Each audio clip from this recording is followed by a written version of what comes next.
Hello guys, आज का हमारा टॉपिक है puzzle. Now puzzle is a kind of topic जिसमें आपको बहुत ज्यादा प्रैक्टिस करनी पड़ेगी। इसका कोई शॉर्टकट नहीं बन सकता है। इसका जो मेरी क्लास से आपको सीखना है वो क्या सीखना है कि मैं कैसे मतलब किस तरीके से क्वेश्चंस को बनाता हूं। मतलब मेरी सोच आपको लेनी है, ठीक है, मेरा पैटर्न आपको लेना है, मैं किस तरीके से क्वेश्चन को थॉट प्रोसेस क्या है, बेसिकली मेरा थॉट प्रोसेस आपको लेना है। फाइन, तो एक बार स्टार्ट करते हैं भी फर्स्ट क्वेश्चन से, ठीक है। फर्स्ट क्वेश्चन से स्टार्ट करने से पहले मैं आपको एक चीज बताना चाहूंगा। इसमें एक ही गुरु मंत्र है। गुरु मंत्र क्या है कि आपको कभी भी अज्यूम करके नहीं चलना है, ठीक है। बच्चे इसमें गलती क्या करते हैं कि अज्यूम कर लेते हैं कि ये यहाँ पे बैठा है, इसको यहाँ पे बिठा के देख लेते हैं, क्या पता मेरे को आंसर मिल जाए। आंसर भी नहीं मिलेगा और डबल टाइम लग जाएगा, ठीक है। तो कभी भी आपको अज्यूम नहीं करना है। क्वेश्चन में कुछ ना कुछ आपको हिंट दिया ही होगा, वो हिंट आपको पहचानना है, दैट्स ऑल, ठीक है। तो एक बार now we will try first question. तो इसमें क्या दिया है, there are 5 types of cards, ठीक है। 5 तरह के कार्ड्स हैं, ए बी सी डी ई। हर एक कार्ड के 3-3 कार्ड्स पड़े हैं, मतलब ए के A B C D and E, there are 5 types of cards. और हर एक कार्ड के मेरे पास 3-3 कार्ड्स पड़े हैं, यानी कि ए के भी 3 है, बी के भी 3 कार्ड्स है, सी के भी 3 कार्ड्स है, डी के भी 3 कार्ड्स है और ई के भी 3 कार्ड्स है। These are to be inserted in the envelopes of 3 colors। 3 colour के लिफाफों के अंदर आपको डालने हैं, एनवलप्स के अंदर आपको डालने हैं। एनवलप्स के कलर के नाम दे दिए हैं रेड, येलो एंड ब्राउन, यानी कि रेड के लिफाफे हैं, येलो एनवलप्स है और ब्राउन एनवलप्स है। And there are 5 envelopes of each colour. हर एक कलर के मेरे पास 5 एनवलप्स पड़े हैं। रेड के भी 5 हैं, येलो के भी 5 है और ब्राउन के भी 5 है, ठीक है। Fine. B D and E, ठीक है, B D and E cards are to be inserted in the red, यानी कि रेड में कौन कौन से आ सकते हैं। रेड में आ सकते हैं बी के, डी के और ई के। मतलब इनडायरेक्टली इसने क्या बोल दिया कि सी का एक भी कार्ड रेड में नहीं आएगा और ए का एक भी कार्ड जो है रेड में नहीं आएगा, ठीक है। इसके बाद A B and C type cards are to be inserted in yellow. Yellow में कौन कौन से आ सकते हैं, ए का, बी का और सी का। डी का एक भी कार्ड येलो में नहीं और ई का एक भी कार्ड जो है येलो में नहीं आ सकता है। इसके बाद देखते हैं C D and E type cards are to be inserted in the brown. Brown में कौन कौन से आ सकते हैं, सी के, डी के या फिर ई के। बी का एक भी कार्ड ब्राउन में नहीं आएगा और ए का एक भी कार्ड जो है ब्राउन में नहीं आएगा। तो यहां तक मैंने क्वेश्चन को क्या समझा, मतलब यहां तक क्वेश्चन को क्या समझा कि रो वाइज जो है रेड के जैसे 5 है ना भाई, रेड के मेरे पास 5 लिफाफे हैं और वो 3 सर्कल्स के अंदर भरने हैं। मतलब रो वाइज जो सम बनाना है इन तीनों सर्कल्स का, वो क्या बनना चाहिए, 5 बनना चाहिए। और कॉलम वाइज जो सम बनना चाहिए वो क्या बनना चाहिए, 3 बनना चाहिए। तो मैं जो समझा रहा था आपको लास्ट स्लाइड पे, वो ये समझा रहा था कि कभी भी आपको अज्यूम नहीं करना है, ठीक है। अज्यूम जैसे बच्चे क्या मान लेते हैं कि सर डी में 2 डाल के देख लेते हैं, क्या पता मेरा आंसर आ जाए। इस तरीके से आप कोई भी वैल्यू इनडेफिनेटली, मतलब खामा उसको नहीं भरोगे जब तक आप श्योर नहीं हो। मतलब सारा खेल जो है वो श्योरिटी का है। अगर सबसे पहले आपको कौन सी वैल्यू भरनी है, सबसे पहले आपको कौन सा सर्कल भरना है, जिस सर्कल के बारे में आप बिल्कुल पक्के से बोल सकते हो कि इस सर्कल में यही वाला नंबर आएगा, इस नंबर के अलावा कोई दूसरा नंबर नहीं आ सकता है। फाइन, ठीक है। नेक्स्ट वाली स्टेटमेंट थर्ड में क्या बोला है, 2 cards each of B and D, यानी कि बी के और डी के are inserted in the red, यानी कि बी के 2 कार्ड रेड में पड़े हैं, ठीक है। बी के 2 कार्ड रेड में पड़े हैं और डी के भी 2 कार्ड जो है रेड में पड़े हैं। 2 कार्ड्स बोला ना, 2 cards each of B and D type are inserted in the red. B के रेड में 2 है और डी के रेड में 2 है, दैट्स ऑल भाई। इतनी ही आपको कहानी बताई गई है, इतने ही हिंट्स आपको दिए गए हैं, इतने ही हिंट से आपको पूरा ये चार्ट तैयार करना है। हर एक सर्कल की वैल्यू आपको निकालनी है। तो यहां से मैं सबसे पहले कौन सा सर्कल भर सकता हूं, ई का रेड भर सकता हूं ना भाई। सबसे पहले मैं कौन सा सर्कल भर सकता हूं, ई का रेड भर सकता हूं, बिकॉज रेड के 3 सर्कल्स का आपको सम क्या चाहिए था, 5। 5 कार्ड्स में से, 5 एनवलप में से 4 तो भरे जा चुके हैं ना भाई। यहां पे 2 आ चुके हैं और यहां पे 2 आ चुके हैं, तो यहां पे क्या वैल्यू आएगी, वो 1 ही आएगी ना भाई। 1 के अलावा कोई दूसरा नंबर तो नहीं आ सकता है। तो मैं मतलब सारे के सारे क्वेश्चन बिना अज्यूम करके सॉल्व करूंगा। तो ये बिना अजम्पशंस वाली ट्रिक आपको सीखनी है, दैट्स ऑल। इसी चैप्टर में एक ही ट्रिक है, ठीक है। इसके बाद मैं कौन सा नंबर भर सकता हूं भाई। मैंने बोला कि कॉलम वाइज जो सम चाहिए वो आपको 3 चाहिए, तो ई के 3 कार्ड्स है ना भाई। ई के 3 कार्ड्स है, 3 में से 1 तो मिल चुका है, तो यहां पे कितने आएंगे भाई, 2 ही आएंगे। जब 2 ही सर्कल का सम 3 बनना चाहिए, तो 3 में से 1 तो मिल चुका है, तो यहां पे 2 ही आएगा। इसी तरीके से डी के जो 2 कार्ड्स हैं, सॉरी डी के जो 2 सर्कल्स हैं, उसमें से एक सर्कल की वैल्यू 2 मिल चुकी है, तो दूसरे की क्या होगी, 1 होगी या नहीं होगी। इसी तरीके से ब्राउन के 3 सर्कल्स का सम क्या चाहिए था आपको 5, तो 5 में से मेरे को 3 मिल चुका है तो यहां पे आ जाएगा 2। इसी तरीके से इन दोनों सर्कल्स का आपको सम चाहिए था 3 में से 2 मिल चुका है, यहां पे आ जाएगा 1। इसी तरीके से इन दोनों सर्कल्स का आपको सम चाहिए था 3 में से 2 मिल चुका है, यहां पे आ जाएगा 1 और यहां पे क्या आ गया 3 का 3। That's all.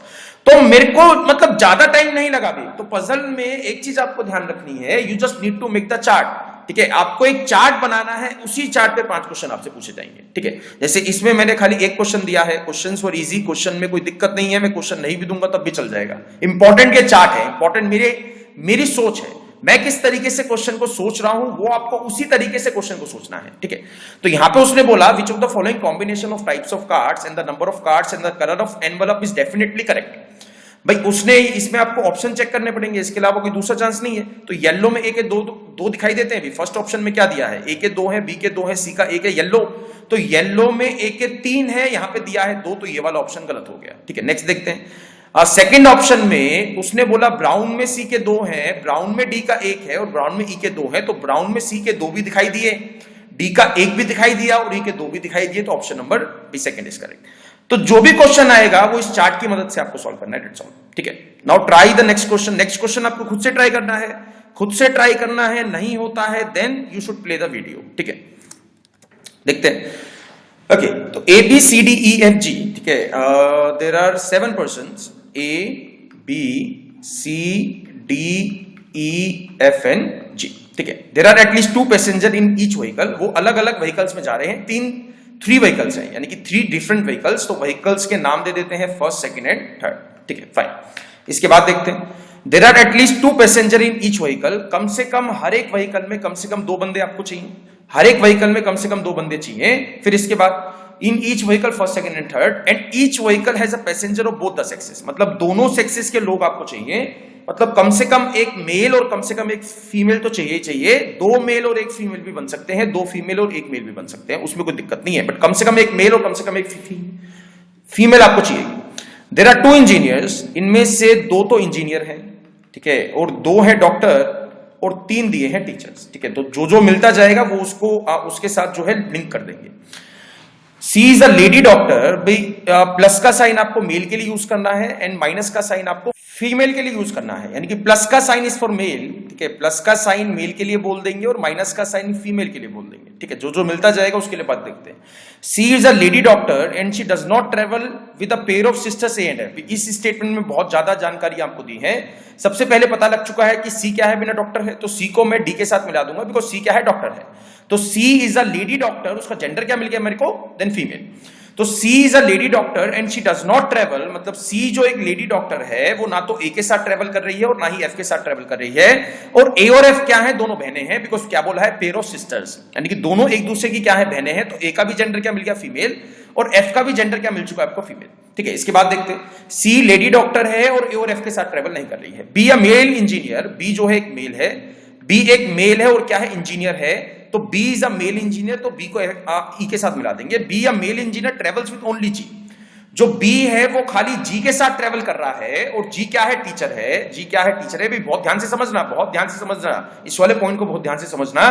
B a male engineer travels with only G a teacher in vehicle 1, यानी कि जो बी है वो मेल इंजीनियर है और वो खाली जी के साथ ट्रेवल कर रहा है जो कि टीचर है। तो खाली जी के साथ ट्रेवल करने का मतलब क्या हो गया, जिस भी व्हीकल में बी और जी जा रहे हैं उस व्हीकल में खाली बी और जी ही जा रहे हैं, उनके अलावा कोई थर्ड पर्सन नहीं जा रहा है। ओनली बी ट्रेवल्स, ठीक है, B travels with only G in vehicle 1। तो व्हीकल 1 में कौन कौन आ गया, बी और जी। बी का जेंडर क्या पता है आपको, मेल, तो जी का क्या बन जाएगा, फीमेल, बिकॉज हर एक व्हीकल में आपको दोनों सेक्सेस के लोग चाहिए, कम से कम एक मेल और कम से कम एक फीमेल। ठीक है, दैट्स ऑल। ये फर्स्ट व्हीकल हो चुका है बंद, ना कोई अंदर आ सकता है और ना कोई अब जो है बाहर जा सकता है। ठीक है, नेक्स्ट देखते हैं। D is a mail doctor, D जो है एक मेल है और क्या है, डॉक्टर है। Fine. 2 persons belonging to the same profession do not travel in the same vehicle, यानी कि डॉक्टर साथ में ट्रेवल नहीं कर सकते हैं, इंजीनियर साथ में ट्रेवल नहीं कर सकते हैं, एंड द टीचर भी साथ में ट्रेवल नहीं कर सकते हैं। 2 प्रोफेशन के लोग साथ में ट्रेवल नहीं कर सकते हैं। ठीक है, इस वाली स्टेटमेंट को ध्यान रखना भी, इसका बहुत इंपॉर्टेंट रोल है। ए इज नॉट अ इंजीनियर, ए जो है इंजीनियर नहीं है, and travels in vehicle second, यानी कि व्हीकल सेकंड में जा रही है ए जो इंजीनियर नहीं है। तो इंजीनियर ना उन्हें होने का मतलब क्या हो गया, उसके पास ऑप्शन कौन कौन से हैं। भाई इंजीनियर वो है नहीं, डॉक्टर तो बन नहीं सकती है, बिकॉज एक डॉक्टर सी बन चुकी है और दूसरा डॉक्टर जो है वो डी बन चुका है। तो ए के लिए क्या ऑप्शन बचा, A is a teacher is the right answer. Fine, तो इतनी ही जानकारी मेरे को दी गई थी। इसके बाद आपको जनरल सेंस लगानी है। अगेन क्वेश्चन क्या बनेगा कि सबसे पहले मैं किसको बैठाता हूं। कभी भी मान के मत करना भाई, कभी भी अज्यूम मत करना। किसी भी क्वेश्चन में you don't need to assume, ठीक है। तो यहां पे मैं आपसे फर्स्ट क्वेश्चन पूछता हूं कि सबसे पहले किसको बिठाओगे। सबसे पहले मैं सी को बिठा सकता हूं, बिकॉज सी के बारे में उसने नॉट वाली कंडीशन दी गई है।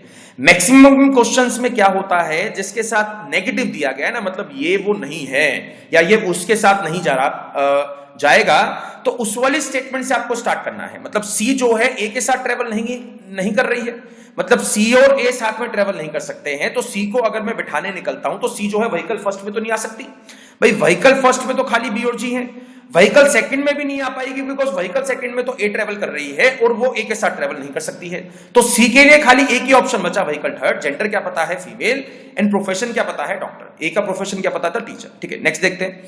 अब इसके बाद किसको बैठाओगे भाई। इसके बाद अगर मैं बात करता हूं एफ की, बिकॉज एफ के साथ भी कंडीशन है। एफ के साथ उसने क्या बोल दिया कि ए और एफ सी और एफ साथ में ट्रेवल नहीं कर रहे हैं। तो एफ को अगर मैं बिठाने निकलता हूं तो एफ व्हीकल फर्स्ट में नहीं आ सकती है, बिकॉज व्हीकल फर्स्ट में तो खाली बी और जी है। व्हीकल थर्ड में भी नहीं आ सकती है, बिकॉज व्हीकल थर्ड में कौन पहुंच चुकी है, सी पहुंच चुकी है। सी और एफ भी साथ में ट्रेवल नहीं कर रहे हैं। तो एफ के लिए खाली एक ही ऑप्शन बचा, व्हीकल सेकंड। जेंडर क्या पता है, जेंडर पता है फीमेल, ठीक है। फाइन, एफ का अभी तक मेरे को प्रोफेशन नहीं पता चला है, ठीक है। इसके बाद देखते हैं। इसके बाद अगर मैं डी को बिठाता हूं, इसके बाद अगर मैं डी के बारे में कुछ सोचता हूं, तो डी के लिए उसने क्या कहा था कि D is a male and the doctor. D जो है एक तो मेल है और क्या है, डॉक्टर है। तो डी जो है वो कहां कहां पे नहीं आ सकता है, व्हीकल फर्स्ट में नहीं आ सकता है, व्हीकल थर्ड में भी नहीं आ सकता है, बिकॉज डी अगर मैं यहां पे बिठा दूंगा तो सी भी डॉक्टर है और डी भी डॉक्टर है। तो डॉक्टर डॉक्टर साथ में ट्रेवल नहीं कर सकते ना, अभी इसको मार्क कर दो, यहाँ पे डी इज अ डॉक्टर, ठीक है। तो डॉक्टर डॉक्टर साथ में ट्रेवल नहीं कर सकते, बिकॉज उसने बोला था सेम प्रोफेशन के लोग किसी भी व्हीकल में साथ में नहीं जाएंगे। तो डी व्हीकल थर्ड में भी नहीं आ सकता है, तो एक ही ऑप्शन बचा, व्हीकल सेकंड। व्हीकल सेकंड में ये मेल है और क्या है, डॉक्टर है, ठीक है। इसके बाद कौन कौन बच गया भाई। ए मिल चुका है, ठीक है, ए मिल चुका है, बी भी बैठा दिया है, सी भी बैठा दी है, डी भी आपने बिठा दिया है, एफ भी बिठा दिया है, ठीक है, एफ भी बिठा दी है और जी भी बिठा दी है, ठीक है। जी क्या है, टीचर है, ठीक है। इसके बाद एक ही ऑप्शन बचा है भी ई। तो अब अगर हर एक व्हीकल में कम से कम 2 लोग चाहिए, तो व्हीकल 1 में कम से कम 2 लोग आ चुके हैं, व्हीकल सेकंड में कम से कम 2 लोग आ चुके हैं, तो कम से कम 2 लोग अभी तक व्हीकल थर्ड में नहीं आए हैं। तो व्हीकल थर्ड में कौन आ जाएगा, ई आ जाएगा, because C is a female, तो E should be the male. E का प्रोफेशन अभी तक मेरे को नहीं पता है, मतलब ई और एफ के प्रोफेशंस में डाउट चल रहा है। फाइन, तो अगर मैं आपसे पूछता हूं कि एफ का प्रोफेशन क्या बन सकता है भाई। एफ जो है व्हीकल सेकंड में है, तो व्हीकल सेकंड में एक टीचर तो आई चुकी है और एक डॉक्टर भी आ चुका है, तो कौन सा नहीं आया है, इंजीनियर नहीं आया है। तो इंजीनियर क्या बन गया, F is the right answer, यानी कि F is a engineer and E must be the teacher. E का जेंडर क्या था, मेल। ई का प्रोफेशन क्या मिल चुका है, टीचर। एफ का प्रोफेशन क्या मिल चुका है, इंजीनियर। तो this is the complete chart. मेरे को हर एक का प्रोफेशन पता लग गया, हर एक का जेंडर पता लग गया, कौन कौन किस किस के साथ कौन से व्हीकल में जा रहा है, सब कुछ पता लग गया। तो इस पे 5 क्वेश्चन पूछ लेगा। इजी थे 5 क्वेश्चन, मैंने इस क्वेश्चन में नहीं डाले हैं, तो डेट डजंट मैटर। तो यहाँ पे सी कौन से व्हीकल में जा रही है या सी किसके साथ जा रही है, ई का प्रोफेशन क्या है, तो इस टाइप के क्वेश्चन थे। तो आपको ये बहुत ध्यान से समझना है, ठीक है। आपको ये बहुत ध्यान से समझना है कि मतलब क्वेश्चन तो मतलब भूल जाओ, आपको ये चार्ट तैयार करना है। आपको just you need to prepare this chart. सारी इंफॉर्मेशन को जोड़ने के बाद एक कहानी तैयार करनी है। कहानी का एक एक सीक्रेट आपको पता लगाना है। फाइन, तो इस पे एक बारी क्वेश्चंस मैं आपको दिखा देता हूं। In which vehicle does C travel, तो आंसर क्या बन जाएगा, vehicle third. How many lady members are there among them, F थी फीमेल इंजीनियर, तो फीमेल इंजीनियर कोई ऑप्शन नहीं दिया है, तो आंसर क्या बन जाएगा, none of these is the right answer. Fine guys, तो ये क्वेश्चंस इंपॉर्टेंट नहीं है अभी, एक बार चार्ट आपके सामने तैयार है, तो उसमें से देख देख के आपको क्वेश्चंस निकालने हैं। क्वेश्चन में ज्यादा दिमाग नहीं लगाना है, सारा दिमाग आपको वो चार्ट तैयार करने में लगाना है, ठीक है। एक और इसी टाइप का क्वेश्चन देखते हैं। अगले वाले क्वेश्चन में भी just you need to find कि सबसे पहले मतलब हिंट आपको देखना है भाई, हिंट मिल गया तो क्वेश्चन हो गया, ठीक है। एक बार इसको ट्राई करो, ठीक है। 4 security officers Andrew Joseph Perry and Lucas were responsible for guarding the Kohinoor diamond during one day exhibition held recently. The exhibition started at 10 AM, यानी कि 10 बजे एग्जीबिशन स्टार्ट हुई है एंड फिनिश्ड एट 5 PM। 10 बजे से 5 बजे तक एग्जीबिशन चली है। तो ऑफिसर्स ऑपरेटेड इन 1 hour शिफ्ट, एक एक घंटे की शिफ्ट में वो लोग काम करते हैं। तो एक एक घंटे की, ठीक है, 10 से 11 एक शिफ्ट है, फिर 11 से 12 एक शिफ्ट है, फिर 12 से 1 एक शिफ्ट है, फिर 1 to 2 है, फिर 2 to 3 है, फिर 3 to 4 है, और एक कौन सी होगी लास्ट में 4 to 5। ठीक है, the officers operated in 1 hour shifts and at least 1 officer guarded the diamond in each of the 7 shift. भाई 10 से लेके 5 बजे तक 1-1 घंटे की 7 शिफ्ट बनेंगी, तो हर एक शिफ्ट में कोई ना कोई काम कर रहा है। ठीक है, हर एक शिफ्ट में कम से कम एक बंदा काम कर रहा है। ठीक है, इसके बाद देखते हैं क्या कहा है। None of the officers operated in two consecutive shift, यानी कि कोई भी ऑफिसर लगातार काम नहीं कर रहा है। मतलब किसी ने अगर 11 से 12 में काम करा है तो वो 10 से 11 में भी काम नहीं कर रहा है, जो है कर सकता है, और 12 से 1 में भी काम नहीं कर सकता है, यानी कि ऊपर नीचे वाली शिफ्ट में काम नहीं कर सकता है। ठीक है, and none of them joined और लेफ्ट अ शिफ्ट मिडवे, यानी कि बीच में कोई भी आया नहीं है शिफ्ट के, और बीच में कोई भी छोड़ के भी नहीं गया है। यानी कि 11 बजे जो लोग थे वो 12 बजे तक रहे हैं, 12 बजे शिफ्ट चेंज हुई है। ठीक है, तो स्टेटमेंट देख लेते हैं, हिंट क्या क्या दिए हैं। एंड्रयू ने 4 शिफ्ट में काम करा है। ठीक है, एंड्रयू ने जो है वो 4 शिफ्ट में काम करा है, तो एंड्रयू की एग्जैक्टली मेरे को 4 शिफ्ट्स बनानी है। ठीक है, इसके बाद 2 ऑफिसर्स वर ऑपरेटिंग एट 12:40 PM, तो 12:40 का मतलब क्या हो गया अभी 12 से 1 वाली शिफ्ट में। 12 से 1 वाली शिफ्ट में 2 बंदे काम कर रहे थे, जिसमें से एक कौन था, जोसेफ। ठीक है, उसके बाद मेरे को प्लस 1 एक और बंदा चाहिए था, बिकॉज 2 बंदे काम कर रहे थे। एक मेरे को दिया है जोसेफ, तो दूसरा आपको निकालना पड़ेगा। थर्ड देखते हैं, the Perry operated in exactly 3 shift, जो पेरी है वो एग्जैक्टली 3 शिफ्ट में काम कर रही है, and he was operating eight 1:20 PM, यानी कि पेरी जो है वो 3 शिफ्ट में काम कर रहा है, और 1:20 पे वो शिफ्ट पे था, 1:20 पे वो काम कर रहा था, तो 1 से 2 वाली शिफ्ट में पेरी तो था ही। उसके साथ कोई है या नहीं है वो अभी तक आपको नहीं पता है। ठीक है, इसके बाद देखते हैं 4th, then Lucas operated in exactly 2 shifts and he operated alone in both of them। Lucas जो है वो एग्जैक्टली 2 शिफ्ट में काम कर रहा है, और दोनों ही शिफ्ट में अलोन काम कर रहा है, किसी के साथ में काम नहीं कर रहा है। ठीक है, next, each of the 4 security officers operated in at least 2 shift, यानी कि हर एक बंदा कम से कम 2 शिफ्ट में काम करेगा।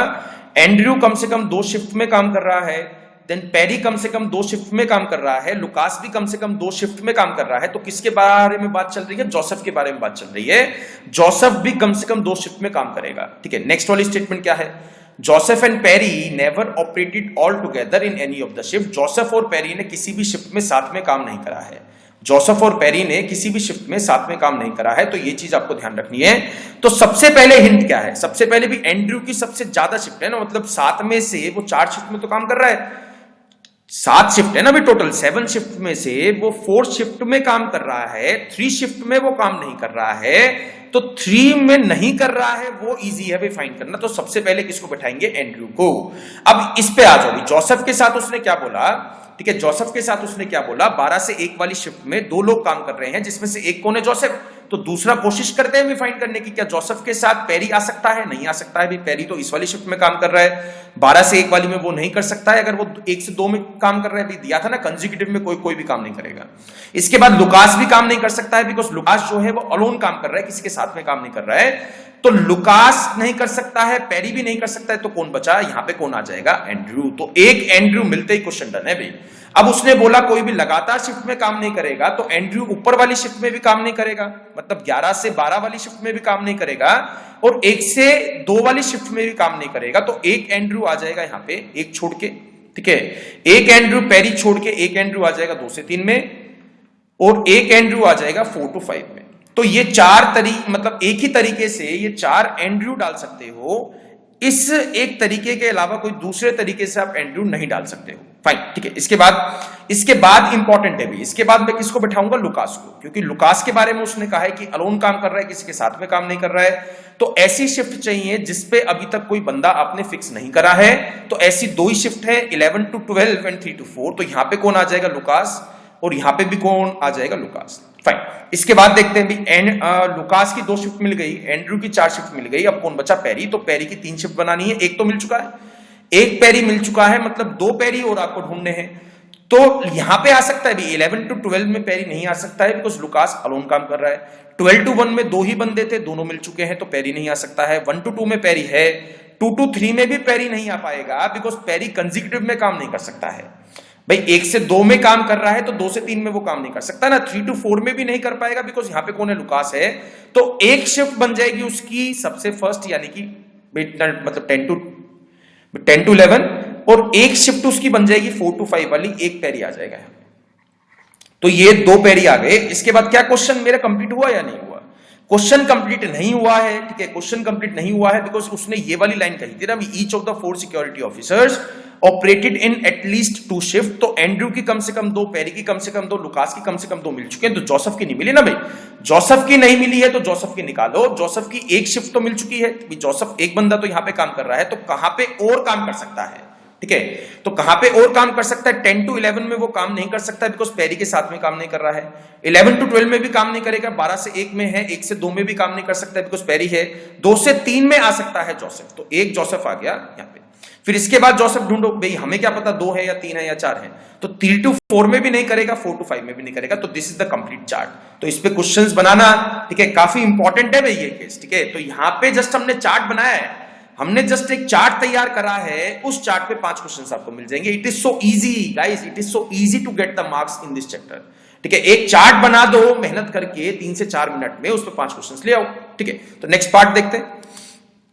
इस पे क्वेश्चंस आपको दिए गए हैं, in how many shift did Joseph operate. तो जोसेफ कितनी शिफ्ट में काम कर रहा था? 2 शिफ्ट में काम कर रहा था। How many shift were there in which just 1 of the 4 officers operated. कितनी शिफ्ट ऐसी थी जिसमें खाली एक बंदा काम कर रहा था? ऐसी 3 शिफ्ट थी। जोसेफ वाली नहीं, लुकास वाली और एक थी पेरी वाली, ठीक है। At what time did Joseph leave for his home, ठीक है, Joseph leave for his home. अगर ये पता है कि वो अपनी लास्ट शिफ्ट के बाद घर चला गया, तो उसकी लास्ट शिफ्ट कौन सी थी? 2 to 3, तो वो 3 बजे बाहर निकल गया। In how many shifts exactly 2 officers operating. Answer क्या आ जाएगा? 4 शिफ्ट एग्जैक्टली 2 ऑफिसर्स ऑपरेटिंग। तो मतलब क्वेश्चंस में डाउट ही नहीं रहेगा ना, क्वेश्चन आपके 5 के 5 क्वेश्चन, ठीक है। एंड बिलीव मी गाइस, बहुत अच्छा लगता है जब 5 के 5 क्वेश्चन एकदम से सही आते हैं, ठीक है भाई। नेक्स्ट पार्ट स्टार्ट करते हैं, नेक्स्ट क्वेश्चन स्टार्ट करते हैं। उसको ट्राई करना भी एक बार, ठीक है, उसको ट्राई करना, इसको बनाओ एक बार, ठीक है। तो ऐसे क्वेश्चंस में आपको हमेशा क्या करना है, जो पर्संस दिए हैं, ठीक है, जो पर्संस दिए हैं उनके नाम सबसे पहले लिखने हैं, उसी ऑर्डर में लिखने हैं जिस ऑर्डर में यहां पे दिए गए हैं, ठीक है। तो यहां पे आ गया ए, देन बी, देन सी, देन डी, देन आ गया ई, देन आ गया एफ और देन आ गया जी। तो यहां पे ले लेते हैं उनका शहर और यहां पे ले लेते हैं उनका प्रोफेशन। तो ये जो क्वेश्चन है ये काफी इंपॉर्टेंट क्वेश्चन है, ऐसा एक ना एक क्वेश्चन आपको एग्जाम में मिल जाएगा। तो इन वाले क्वेश्चंस को हमेशा इसी तरीके से आपको सॉल्व करना है, मतलब कभी भी 2 से ज्यादा चीजों में लिंक दे दिया जाएगा। क्वेश्चन उस तरीके के भी आए हैं कि एक का इस बैंक में अकाउंट है, वो इस नंबर की कार चलाता है, वो इस ब्रांड की कार चलाता है, ये पहनता है। तो कभी भी अगर 2 से ज्यादा चीजें जोड़ने के लिए कहा जाएगा तो हमेशा आपको इसी तरीके से सॉल्व करना है भी। सबसे पहले जो बंदों के नाम है उनको बिठा दो, जिस ऑर्डर में दिए गए हैं उसी ऑर्डर में बिठा दो, फिर जिसका जो जो मिलता जाएगा वो उसके सामने आपको डालते जाना है। फाइन गाइस, जिसका जो मतलब जिसका शहर मिल गया वो उसके सामने भर दो, प्रोफेशन मिल गया वो उसके सामने भर दो, जितना भी डेटा दिया है उसको आपको भरना है सबसे पहले। ये मैं आपसे कहना चाहता हूं।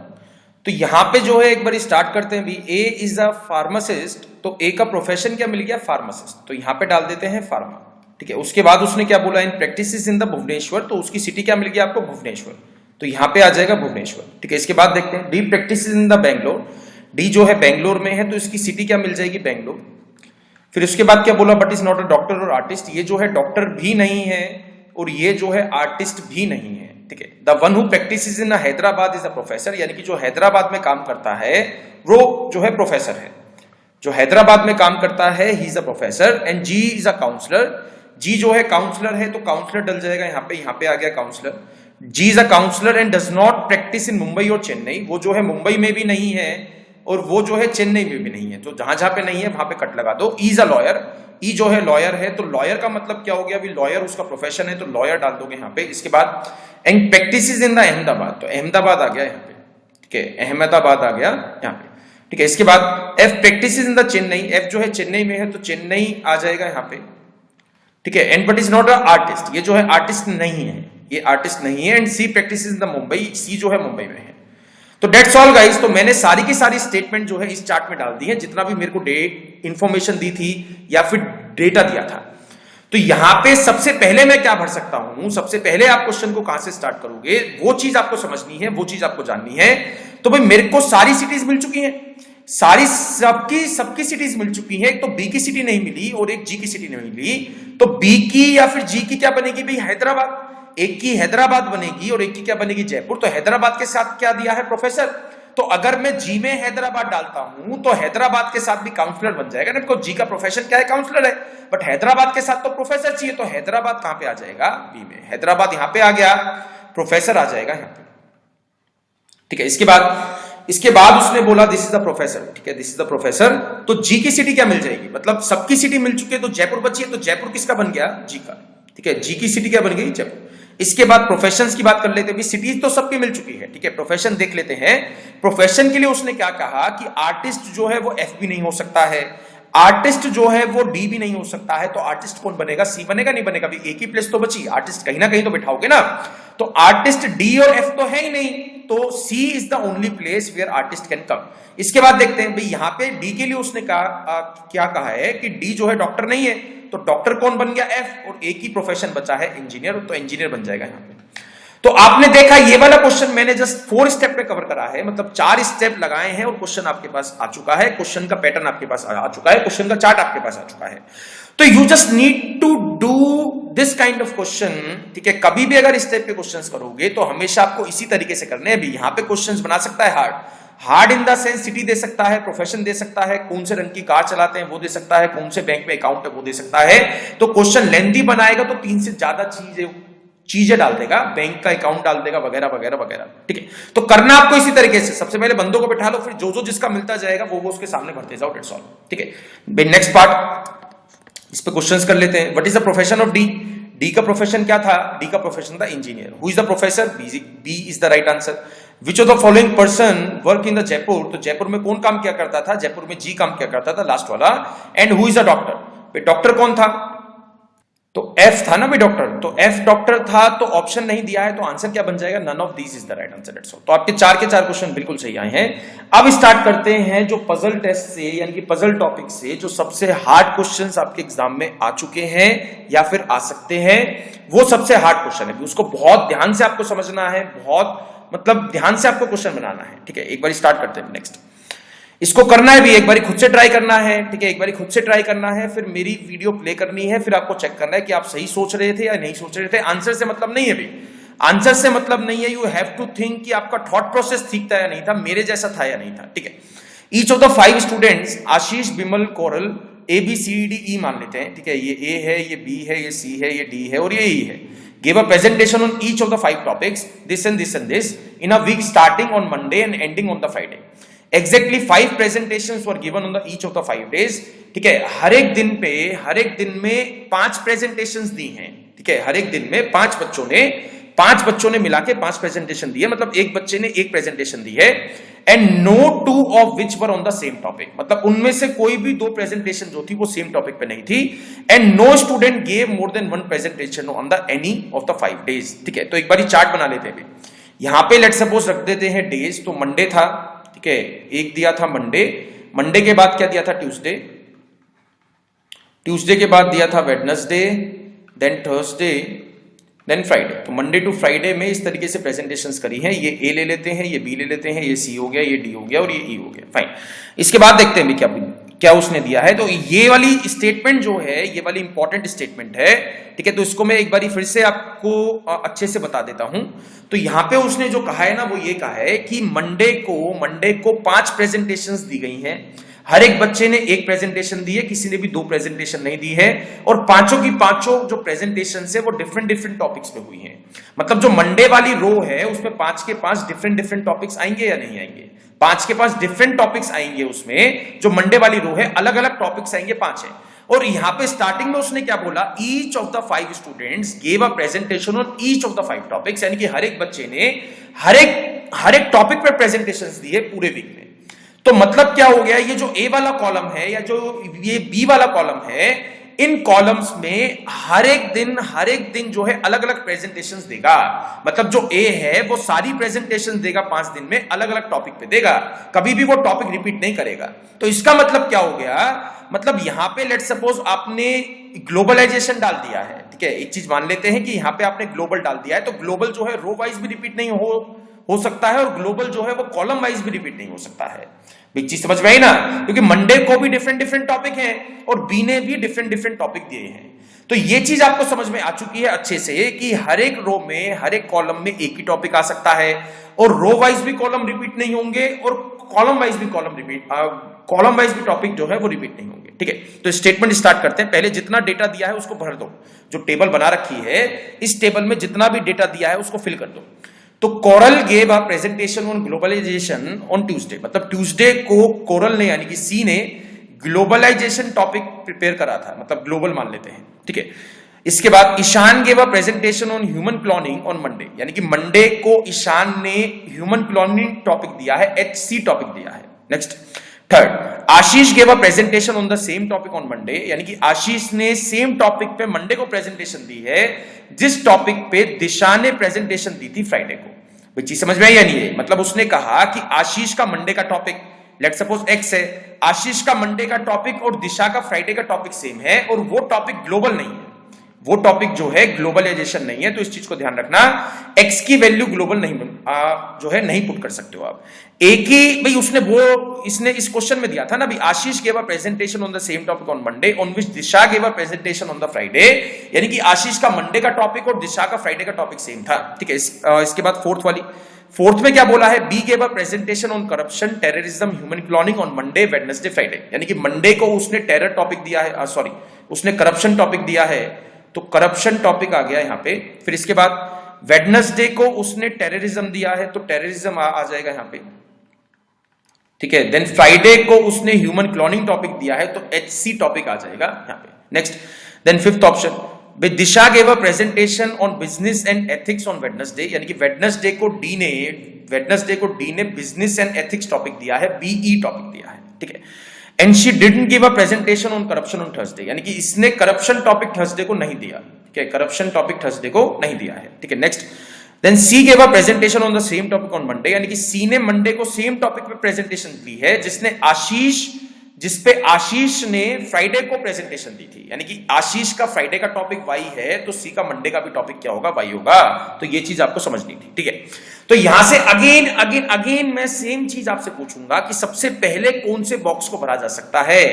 अभी आपका मन कर रहा होगा सर साइड में यहाँ पे टेररिज्म लिख ले, एक बारी मान के चल लेते हैं, क्या पता मेरे को आंसर मिल जाएगा, बट ऐसे नहीं करना है भी। आपको कोई ना कोई गैप तो मिलेगा ही मिलेगा, मतलब कोई ना कोई बॉक्स ऐसा मिलेगा जिस बॉक्स के बारे में आप पक्के से बोल सकते हो कि उस बॉक्स में वही टॉपिक आएगा, उस टॉपिक के अलावा कोई दूसरा टॉपिक नहीं आ सकता है। You need to be sure, you don't need to assume. ठीक है, तो यहां पे उसने बोला, ठीक है, यहां पे मैं सबसे पहले स्टार्ट कहां से कर सकता हूं, बी से स्टार्ट कर सकता हूं ना भाई। बी के मेरे को सारे टॉपिक कवर करने हैं, मतलब बी का जो कॉलम है उसमें सारे के सारे टॉपिक आने ही आने चाहिए। You don't have a option. ठीक है, तो सारे के सारे टॉपिक आने चाहिए, तो मतलब क्या होगा, करप्शन आ चुका है, टेररिज्म आ चुका है, HC आ चुका है, तो ग्लोबल भी डालना पड़ेगा भी कहीं ना कहीं, ग्लोबलाइजेशन भी डालना पड़ेगा। तो ग्लोबल क्या ट्यूसडे में बी के आ सकता है? ट्यूसडे में नहीं आ सकता, बिकॉज ट्यूसडे का ग्लोबल ऑलरेडी यहां पे कवर हो चुका है, तो उसको मैं रो में दोबारा रिपीट नहीं कर सकता हूं। तो ग्लोबल कहां पे मिल जाएगा, ग्लोबल आ गया यहां पे कौन सा बचा, कौन सा टॉपिक बचा, बिजनेस एंड एथिक्स, तो BE टॉपिक आ जाएगा यहां पे। इसके बाद सोचो भी, अब मेरे साथ सॉल्व करना है, इसके बाद सोचो मैं कौन सा टॉपिक भर सकता हूं। इसके बाद अगर आप चेक करते हो तो उसने क्या कहा है आपसे कि एक्स में ग्लोबल नहीं आ सकता। अब अगर एक्स में ग्लोबल नहीं आ सकता, भाई मंडे का ग्लोबल कहीं ना कहीं तो डालना पड़ेगा ना आपको, मंडे का ग्लोबल कहीं ना कहीं तो डालना पड़ेगा, तो एक्स में ग्लोबल आ नहीं सकता है, यहाँ पे करप्शन आ गया। क्या मैं वाई में ग्लोबल डाल सकता हूँ? वाई में भी ग्लोबल नहीं आ सकता, बिकॉज ग्लोबल यहाँ पे आ चुका है, तो ऊपर की तरफ भी नहीं आएगा, मतलब कॉलम वाइज भी ग्लोबल दोबारा रिपीट नहीं होगा ना, तो ग्लोबल यहाँ पे भी नहीं, ग्लोबल यहां पे भी नहीं, यहां पे भी नहीं, तो ग्लोबल के लिए एक ही प्लेस बची है, डी के मंडे। तो डी का मंडे कौन सा बच गया, भी global is the right answer. ठीक है, इसके बाद देखते हैं, इसके बाद गाइस ट्राई करो कि एक्स की वैल्यू कहीं से मिल जाए, बिकॉज एक्स की वैल्यू के लिए दो मतलब बॉक्सेस मेरे जो है खाली पड़े हैं, एक की मिल गई तो दूसरे की मिल जाएगी। तो एक्स में क्या बोल सकता हूं भाई, यहां पे बी है, ठीक है, यहां पे जो है डी का बी आपको मिल चुका है, ठीक है, डी का अगर बीई मिल चुका है तो एक्स पे बीई तो नहीं आ पाएगा। यहां से समझना, यहां पे थोड़ा सा क्रिटिकल पॉइंट है। अब अगर डी का बीई मेरे पास है तो एक्स पे दोबारा बी तो नहीं आ पाएगा ना, तो बीई नहीं आ सकता, तो मंडे के लिए एक्स पे कौन कौन से ऑप्शंस हैं भाई।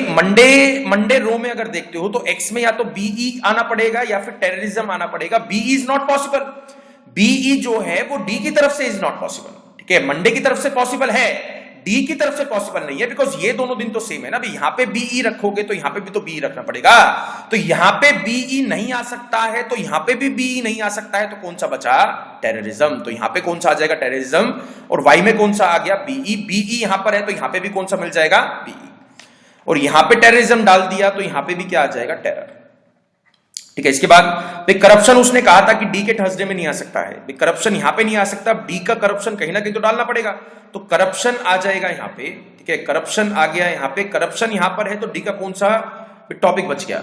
डी का बच गया HC, ह्यूमन क्लोनिंग। तो ह्यूमन क्लोनिंग आ गया यहां पे। मतलब तीन तो आपके पास तैयार पड़े हैं, यानी कि मंडे वाली रो तैयार पड़ी है, बी का कॉलम तैयार पड़ा है, डी का कॉलम तैयार पड़ा है। इसके बाद सोचो, इसके बाद तो भाई क्वेश्चन इजी है, इसमें तो जो बॉक्स चाहो वो वाला नहीं आप जो है फाइंड कर सकते हो।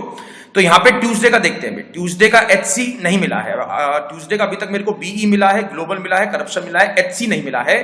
तो HC कहां पे आ सकता है? यहां पे तो नहीं आ पाएगा, ट्यूसडे के ई में तो HC नहीं आ पाएगा ना, तो HC पहुंच जाएगा यहां पे, और यहां पे कौन सा बच गया? टेररिज्म।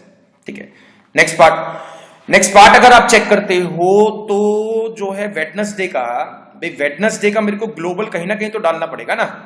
वेडनेसडे का ग्लोबल के बारे में मैं अभी श्योर नहीं हो सकता हूं, इसके अलावा कुछ ढूंढो भाई। इसके अलावा अगर आप देखते हो तो वेडनेसडे का मेरे को अभी तक ह्यूमन क्लोनिंग भी नहीं मिला है, तो ह्यूमन क्लोनिंग ए में भी नहीं आ सकता है, मतलब जो वेडनेसडे का जो ए है उसमें भी नहीं आ सकता, और वेडनेसडे के ई में भी ह्यूमन क्लोनिंग नहीं आ सकता है, तो एक ही ऑप्शन बचा सी में, तो ह्यूमन क्लोनिंग आ जाएगा यहाँ पे। इसके बाद देखते हैं नेक्स्ट पॉइंट।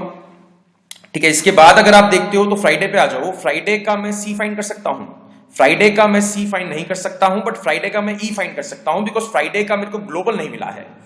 भाई ग्लोबल नहीं मिला है तो सी का ग्लोबल तो मिल चुका है ना, सी का ग्लोबल यहां पे आ गया, तो यहां पे तो ग्लोबल नहीं आएगा, तो ग्लोबल कहां पे आ जाएगा? फ्राइडे का ई में। तो ग्लोबल आ गया यहां पे कौन सा टॉपिक बच गया? करप्शन, तो करप्शन आ जाएगा यहां पे। ठीक है, इसके बाद नेक्स्ट अब जो है सी का मैं कंप्लीट कर सकता हूं ना। सी के मेरे को 4 टॉपिक मिल चुके हैं, 5वां मैं निकाल सकता हूं। करप्शन, HC हो गया, ग्लोबल हो गया, BE हो गया, कौन सा नहीं हुआ? टेररिज्म, तो टेररिज्म मिल जाएगा यहां पे। ठीक है, इसके बाद नेक्स्ट अगर आप देखते हो, ठीक है, तो मेरे को अभी तक ई का बिजनेस एंड एथिक्स टॉपिक नहीं मिला है, तो BE नहीं मिला है, तो BE यहां पे तो आ चुका है, तो यहां पे तो नहीं आ सकता है, तो BE आ जाएगा यहां पे। और यहां पे कौन सा टॉपिक बच गया? करप्शन, तो करप्शन आ गया है। ठीक है, इसके बाद चेक करते हैं। इसके बाद ये 2 टॉपिक और बचे हैं, तो वेडनेसडे का तो सिंगल है भी, उसका तो निकाल दो। तो मतलब टेरर मिल गया, HC मिल गया, बिजनेस एंड एथिक्स मिल गया, करप्शन मिल गया, तो कौन सा नहीं मिला? आपको टॉपिक नहीं मिला है ग्लोबल, तो ग्लोबल आ जाएगा यहां पे। ठीक है, इसके बाद थर्सडे का देखते हैं। थर्सडे का ग्लोबल मिल चुका है, ठीक है, थर्सडे का ग्लोबल मिल चुका है, टेरर मिल चुका है, HC मिल चुका है, BE मिल चुका है, तो कौन सा नहीं मिला? करप्शन, तो करप्शन आ जाएगा। फाइन गाइस, तो ये सारे बॉक्सेस आपको भरने थे इन्हीं बॉक्सेस से रिलेटेड। ठीक है, इन्हीं बॉक्सेस से रिलेटेड 6 क्वेश्चन आपसे पूछे जाएंगे, मतलब कम से कम 5 से लेके 6।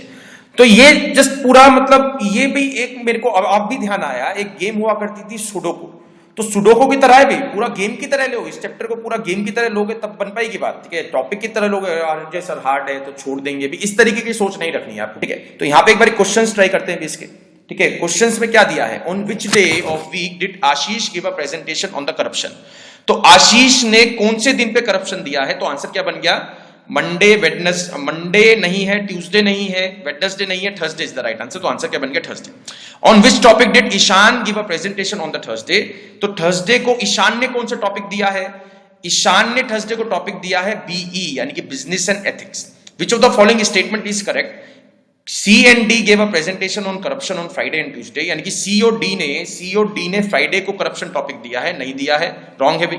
ठीक है, Tuesday, Friday and Tuesday, Friday को C ने करप्शन टॉपिक दिया है, C ने फ्राइडे को करप्शन टॉपिक दिया है, और ट्यूसडे को D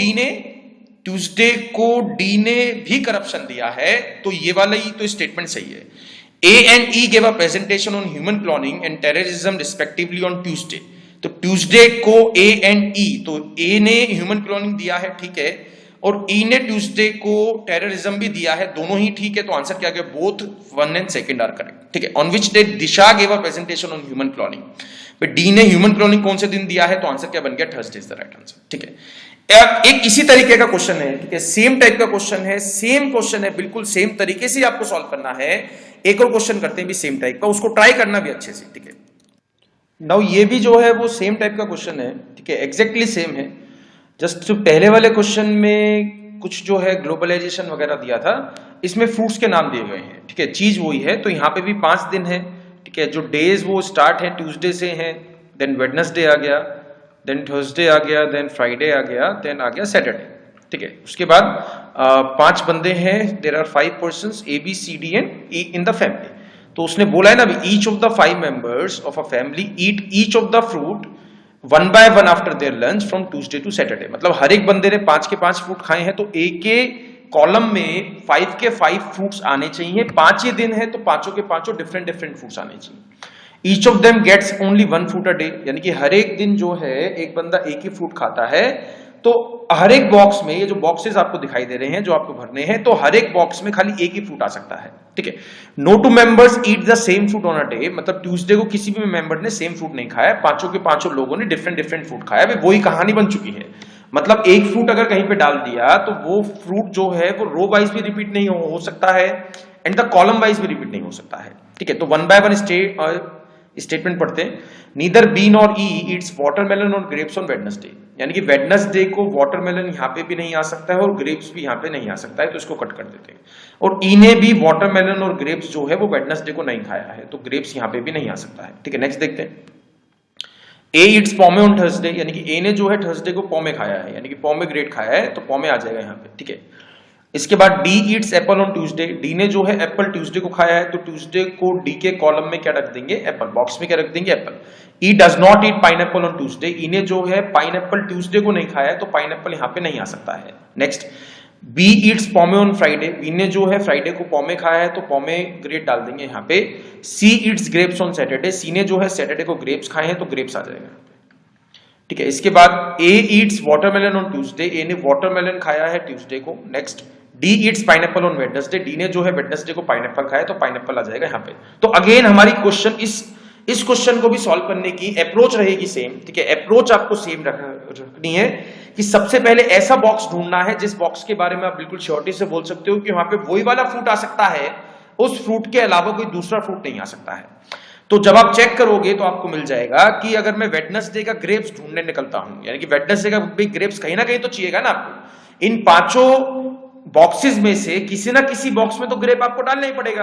तो ग्रेप्स सी में आ चुका है, तो यहां पे तो ग्रेप्स नहीं आ पाएगा, तो ग्रेप्स के लिए एक ही प्लेस बची है, यहीं पे आएगा भाई, बिकॉज यहां पे तो उसने बोल ही दिया ग्रेप्स यहां पे नहीं आ सकता है, और ग्रेप्स जो है वो यहां पे भी नहीं आ सकता है, ठीक है। नेक्स्ट पार्ट देखते हैं।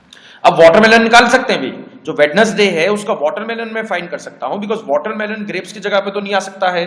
एक बॉक्स में खाली एक ही फ्रूट आ सकता है, वाटरमेलन यहां पे भी नहीं, वाटरमेलन यहां पे भी नहीं आ सकता है, और यहां पे पाइनएप्पल है, तो वाटरमेलन कहां जाएगा, सी के वेडनेसडे में आ जाएगा वाटरमेलन, ठीक है। इसके बाद नेक्स्ट पार्ट, अब वेडनेसडे का ही सॉल्व कर लेते हैं ना भाई, वेडनेसडे का ही सॉल्व कर लेते हैं। वेडनेसडे का अगर मैं पूछता हूं पॉमे कहां पे आ सकता है, भाई पॉमे यहां पे आ चुका है, तो पॉमे ग्रेट यहां पे तो नहीं आ पाएगा ना, तो पॉमे के लिए एक ही जगह बची है, ई के वेडनेसडे में पॉमे आ गया, और यहां पे कौन सा फ्रूट बच गया, एप्पल, तो एप्पल आ जाएगा यहाँ पे। तो वेडनेसडे वाली रो मेरे को सबसे पहले ढूंढनी थी, ठीक है। नेक्स्ट पार्ट, इसके बाद देखते हैं ट्यूसडे में कुछ मिल सकता है। ट्यूसडे में उसने बोला है कि पॉमे, ट्यूसडे का मेरे को पॉमे ग्रेट नहीं पता है, तो पॉमे एक बार ही निकाल लेते हैं। तो पॉमे जो है वो बी के ट्यूसडे में तो नहीं आ सकता है, बिकॉज यहाँ पे आ चुका है, बी ने तो फ्राइडे को खाना है, मतलब बी को फ्राइडे को खाना है, तो वो ट्यूसडे को नहीं खाएगा। इसका मतलब इस तरीके से समझ लो, पॉमे यहाँ पे आ चुका है, तो ई के ट्यूसडे में भी पॉमे नहीं आ पाएगा, तो पॉमे ग्रेट के लिए एक ही प्लेस बची है, डेट इज सी, ठीक है।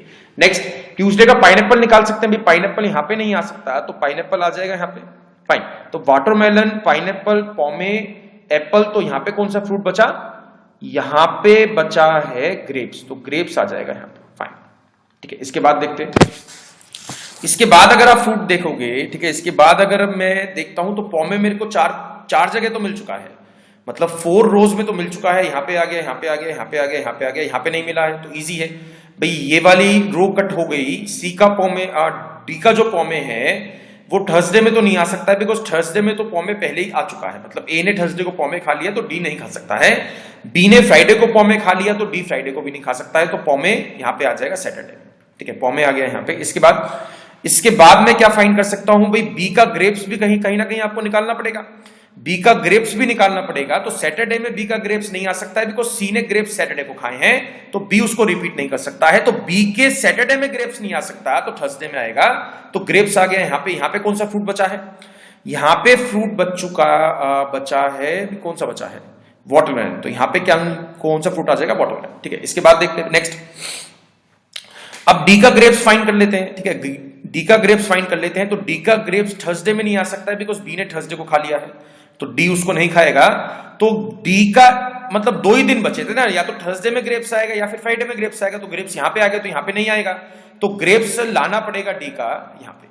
ठीक है, अब यहाँ पे कौन सा फ्रूट बच गया? वाटरमेलन। वाटरमेलन आ गया यहाँ पे। इसके अलावा कोई हम निकाल पाएंगे या फिर नहीं निकाल पाएंगे?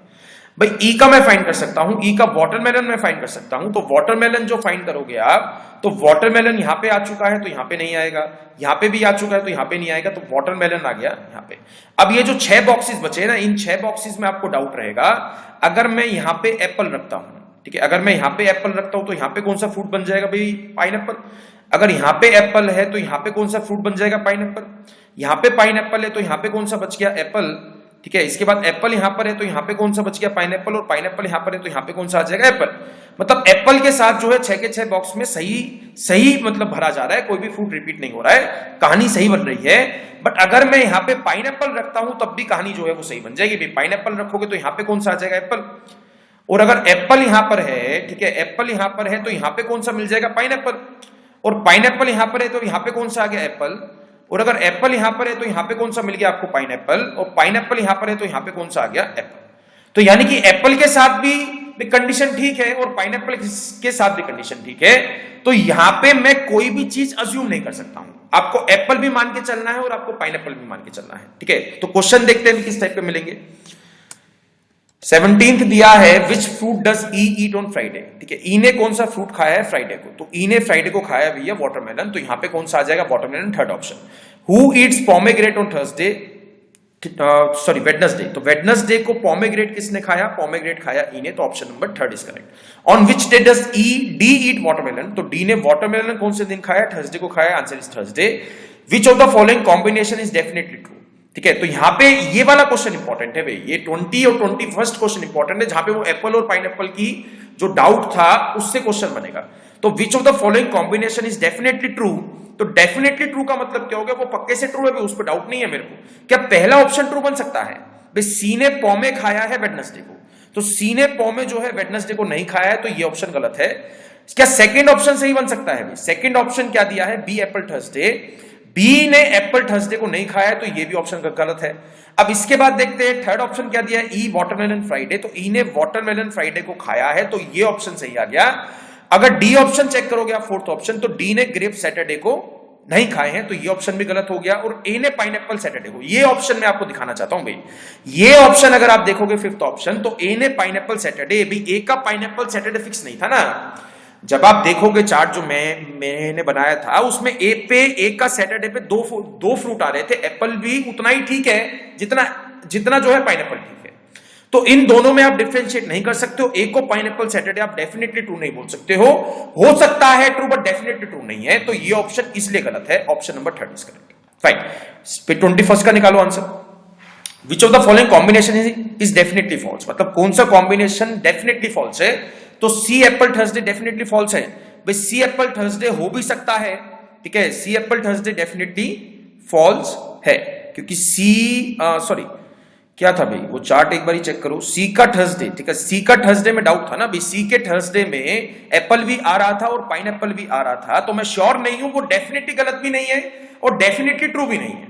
मतलब वो गलत हो भी सकता है और वो गलत नहीं भी हो सकता है। तो सी के एप्पल थर्सडे, सी के थर्सडे में एप्पल डेफिनेटली फॉल्स नहीं है, तो ये ऑप्शन गलत हो गया। ई पाइनएप्पल सैटरडे, भाई ई के पाइनएप्पल सैटरडे आप फिक्स कर सकते हो, डेफिनेटली फॉल्स आप नहीं बोल सकते हो, बिकॉज ई के सैटरडे में 2 डाउट चल रहे थे। पाइनएप्पल भी उतना ही ठीक है जितना एप्पल ठीक है, पाइनएप्पल भी उतना ही गलत है जितना एप्पल गलत है, तो एक कोई गलत आप डेफिनेटली नहीं बोल सकते हो, तो ये ऑप्शन भी गलत हो गया। ए एप्पल फ्राइडे भी सेम कहानी, ए एप्पल फ्राइडे के साथ भी सेम कहानी है, यहां पे भी एप्पल और पाइनएप्पल दोनों फ्रूट आ सकते हैं, तो ए एप्पल फ्राइडे डेफिनेटली फॉल्स भी नहीं है और डेफिनेटली ट्रू भी नहीं है, तो ये भी गलत हो गया। बी ग्रेप्स वेडनेसडे, तो बी के वेडनेसडे में ग्रेप्स नहीं है, एप्पल है, तो ये ऑप्शन सही है, ये डेफिनेटली फॉल्स है। इसके बारे में तो मैं बोल सकता हूं ना, बिकॉज बी के वेडनेसडे में क्या दिया है, ग्रेप्स दिया है, सॉरी बी के वेडनेसडे में क्या दिया है, एप्पल दिया था, हमने जो फाइंड करा था क्या आया था, एप्पल आया था, बट यहां पे क्या दिया है, बी ग्रेप्स वेडनेसडे, तो इज नॉट पॉसिबल। तो ये चीज डेफिनेटली फॉल्स है। फाइन गाइस, तो ये मतलब कहीं भी आपको अज्यूम नहीं करना है, अज्यूम करोगे तो मतलब क्वेश्चंस गलत ही निकालोगे आप, और टाइम भी दुगना लगा दोगे और क्वेश्चन भी सही ना है तो क्या फायदा होगा, it is a twice loss. Fine, तो आपको कभी भी अज्यूम नहीं करना है। तो पजल टेस्ट में एक ही गुरु मंत्र है जो मैंने शीट का आपको सेंड करी है, उसमें से पजल टेस्ट के आपको क्वेश्चन सॉल्व करने हैं, बहुत अच्छे से सॉल्व करने हैं। डाउट आते हैं तो मेरे से पूछने हैं, abhishek.studyiq@gmail.com। विद इन 24 आवर्स मैं आपको रिप्लाई करता हूं। Thanks a lot guys, and all the best for your any exams.